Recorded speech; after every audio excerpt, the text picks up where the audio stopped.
Hi everybody, it's Jenny from the Missouri Star Quilt Company, and today we're going to use a pattern by Vanessa Gerritsen called Chandelier. And once you know how to do this, you are going to want to make several of these.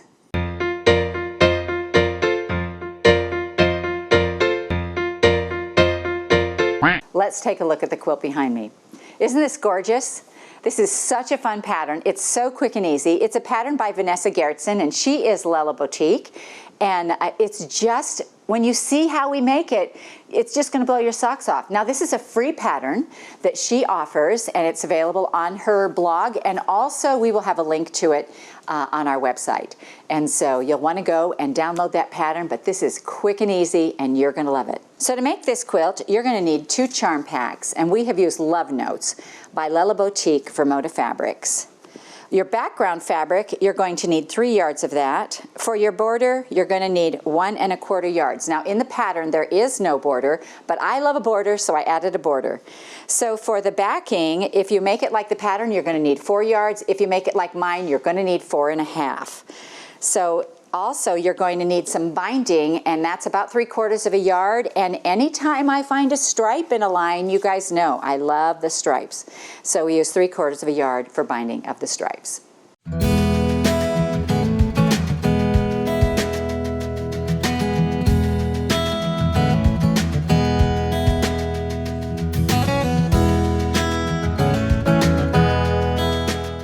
So let me show you how to make this block, because it is super quick and easy and really fun. So we're going to have 41 blocks, and our blocks look like this.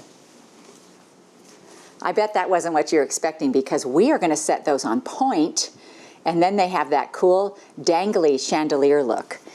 So to make this quilt, you're going to take 2 squares from the charm pack that are matching. One you're going to leave whole, and the other one we're going to cut 2 2.5-inch squares from. So I'm going to take my little 2.5-inch ruler, and I'm going to line it up on the edge, and I'm going to cut it this way, and then I'm going to cut it this way, and that will give us 2 squares, and we will set this aside for another project. All right, out of your background, you're going to want to cut a 2.5-inch strip, and then we're going to subcut this into 2 2.5 by 5-inch rectangles, and I'm going to cut off my little selvage edges right here, just like that. And you're going to cut that into 2.5 by 5-inch rectangles. We're going to cut 2 of those, and then we're going to cut 7 inches as well, 2.5 by 7. So you need 2 of those for each block. So this is your whole block right here. So those are the fabric cuts that you're going to need to make each block. So the first thing we're going to do is take our 2.5 by 5-inch rectangles and sew them to both sides of our little charm pack square, opposite sides. And we're going to do a little 1/4-inch seam and run right down the side. All right, so line up your presser foot and just give that a go. And then come on the other side and do the same thing.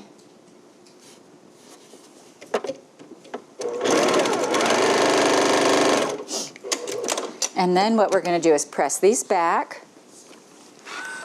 just like this. And then we're going to take these 2 7-inch pieces, and we are going to sew a square to each end of these, just like this. Okay? And then what we're going to do is just sew this a 1/4-inch seam right here. And we're going to slide this one in next and just chain piece those.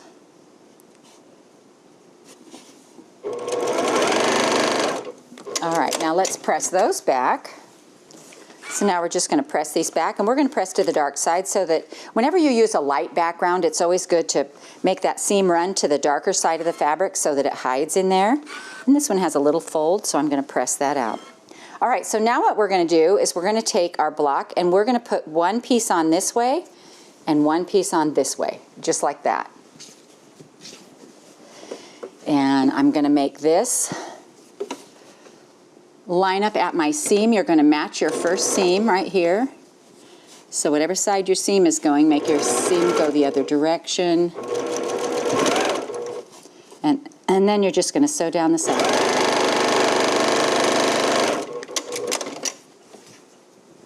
And remember to put your squares at opposite corners.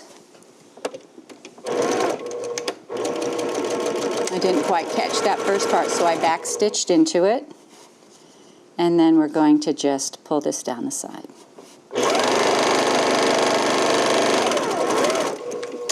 And now we're going to press this open.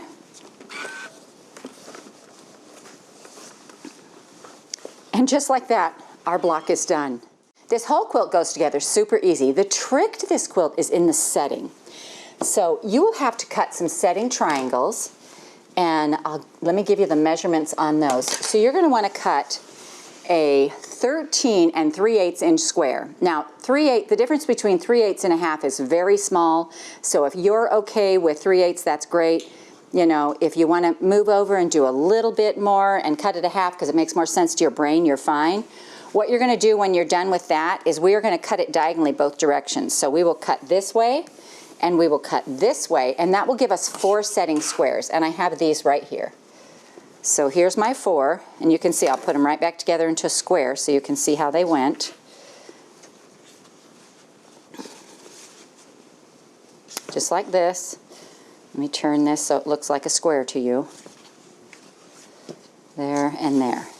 So you can see this was a square. We cut diagonally both directions, and that gives us 4 of our setting triangles. And you're going to need setting triangles to go all the way down the sides and across the bottom and the top. So for your corner triangles, you're going to cut a 6 7/8 inch square, which is pretty close to 7 again.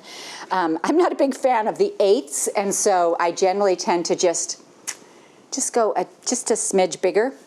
And that square is going to look like this, and you're just going to cut that once, and that's going to make the size for the setting squares. So once you get your blocks done, then it's time to talk about the layout. Now these are all set in diagonal rows, and so they go like this. So right here, diagonal rows. You can actually sew them together just like this. You're going to sew 1 to 1. Make sure you put opposite corners together. You don't want to put them so your colors line up. You want to do color to white, and you're going to sew your rows together like this. This middle row is 9. There's 9 in this one.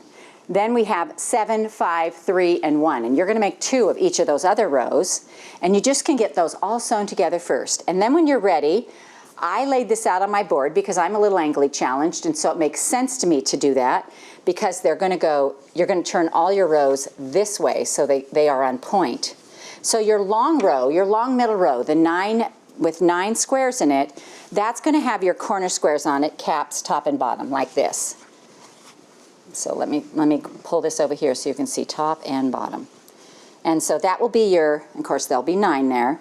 You'll have your top and bottom cap squares. As you go to put your next rows in, they're going to come in like this. And this, of course, will be turned so that it is... and I have a lot of these same ones, which I wouldn't have. So like this. And then you're going to use your other big setting squares for those corners. So across the top, they're going to go in like this. And it's going to make that straight edge. These are all just turned a little bit. Let me get these this way. And then this is going to go in across here. It'll go in across here. It'll go in across here. Now when you come down the side on your setting squares, these top ones are all going to go in like this with your rows this way. But the side ones are going to come in like this. So let me show you how I sew these on. So on the top and the bottom ones, especially if you've cut them just a smidge bigger, this matters. You're going to want to find the middle. And you're going to want to find the middle of your block too. And you're just going to want to match those up.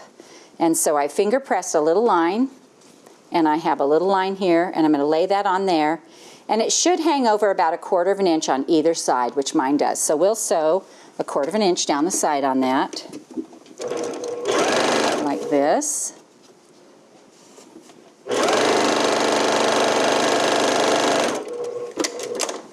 And then we'll press this back.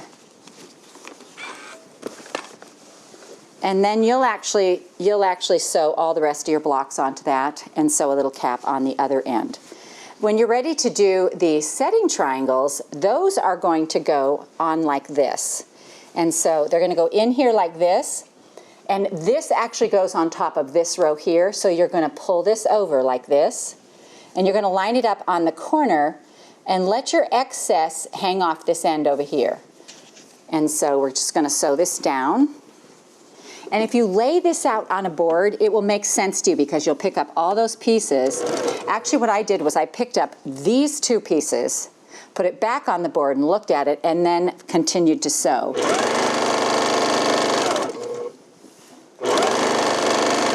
Because it's so easy for me to get turned around on these kind of angle things.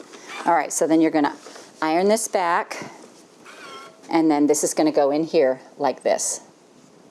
So it's super easy to figure out once, if you lay that out and see it on a board. Then I just added this big 6-inch border out here and this gorgeous little striped binding. You know, I love a striped binding. This is our backing here. And I love when they do, this is a cheater panel. It's a tiny cheater panel. So it's got these little quilting stars on it. And I love when they use quilting stars or blocks in a fabric print. I just think that's really fun. And we've used Just Roses as our stitch pattern on this, and it's just a beautiful stitch pattern, kind of an all-over stitch pattern. But honestly, once I made one of these, I loved making it so much that, look at this, I made one out of Christmas fabric, and look how fun this is. Natalie, can you come help me hold this up? So this is super fun in Christmas. And honestly, this is one of Vanessa's most popular patterns. And I just think it came out so cute. And of course, we used a little dot background on this. And this is a Hustle and Bustle line by Basic Gray, which from Moda? Also from Moda, yeah. Oh, and you used the grunge on the back? I did use grunge on the back. And you can see I used a tree and star pattern. Pine tree meander. Pine tree meander, maybe. Anyway, this is a great pattern for you. You're going to love it. Thank you so much to Vanessa for sharing it with us and letting us use it. And I hope you enjoyed this tutorial on the Chandelier quilt from the Missouri Star Quilt Company. Hi everybody, it's Jenny from the Missouri Star Quilt Company. We hope you enjoyed watching this video. If you aren't already part of the Missouri Star Quilt Company family, be sure to subscribe so you won't miss a thing. And if you click that bell, it'll notify you every time a new tutorial comes out. See you next Friday.